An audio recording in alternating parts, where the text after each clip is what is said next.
Hello bachcho, let's see the question. So the question says two elements A and B on burning in air give corresponding oxides. Oxides of both A and B are soluble in water. The aqueous solution of oxide of A is alkaline and reacts with aqueous solution of oxide of B to give another compound. Identify A and B. Options क्या है? Option A and B both are metals. Option B A and B both are non-metals. Option C A is non-metal and B is metal. Option D A is metal and B is non metal.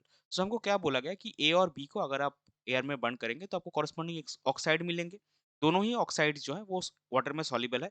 ए का oxide आपको alkaline solution देगा और वो B के oxide के aqua solution के साथ react करेगा। सो ए और बी क्या है ये हमको निकालना है। तो चलिए सबसे पहले देखते हैं इस क्वेश्चन का की कॉन्सेप्ट क्या है। तो इस क्वेश्चन का की कॉन्सेप्ट है प्रॉपर्टीज ऑफ ऑक्साइड्स। सो अभी देखिए, अगर आप स्टेटमेंट पे जाए क्वेश्चन का, तो oxide of A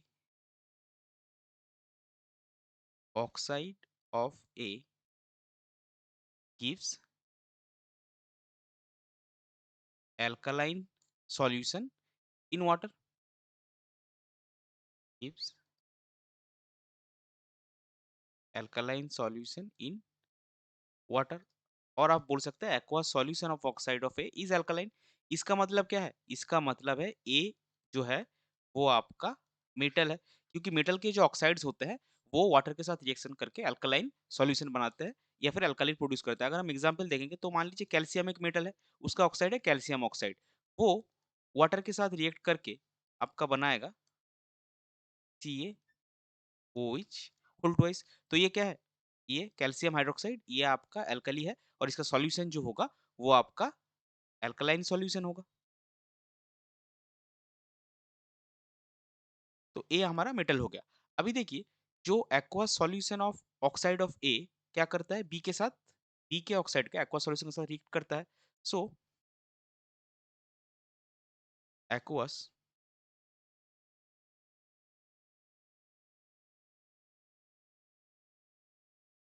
solution of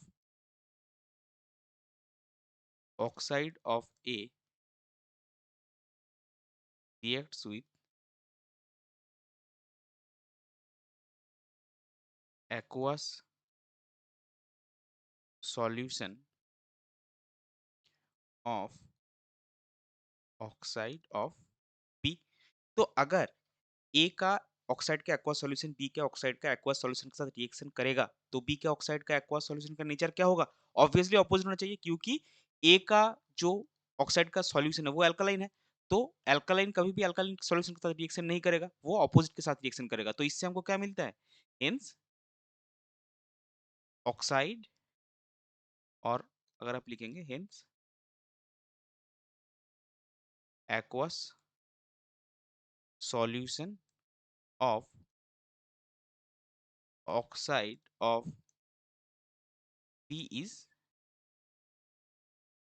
acidic. तो अगर बी का ऑक्साइड एसिडिक है तो इसका मतलब क्या है? इसका मतलब बी जो है वो आपका नॉन मेटल है। अगर आप एग्जांपल देंगे, मान लीजिए सल्फर एक नॉन मेटल है, उसका ऑक्साइड क्या होगा? सल्फर के ऑक्साइड SO2 होता है। SO2 को अगर आप इस H2 के साथ रिएक्शन करेंगे तो आपको क्या मिलेगा? H2SO3, जो कि सल्फ्यूरस एसिड है। तो नॉन मेटल के जो ऑक्साइड होते हैं उनके एक्वस सॉल्यूशन क्या होते हैं? एसिडिक सॉल्यूशन होते हैं, एसिडिक सॉल्यूशन। तो फाइनली हमको क्या मिला? ए जो है वो आपका मेटल है, A is metal and B is non metal. ये देखिए कौन से ऑप्शन में है? ये आपके ऑप्शन डी में है, दैट ए। सो इस पर्टिकुलर क्वेश्चन के लिए आपका करेक्ट फाइनल आंसर हो जाएगा option D, that is A is metal and B is non metal. I hope you understood it well. Best of luck. Thank you.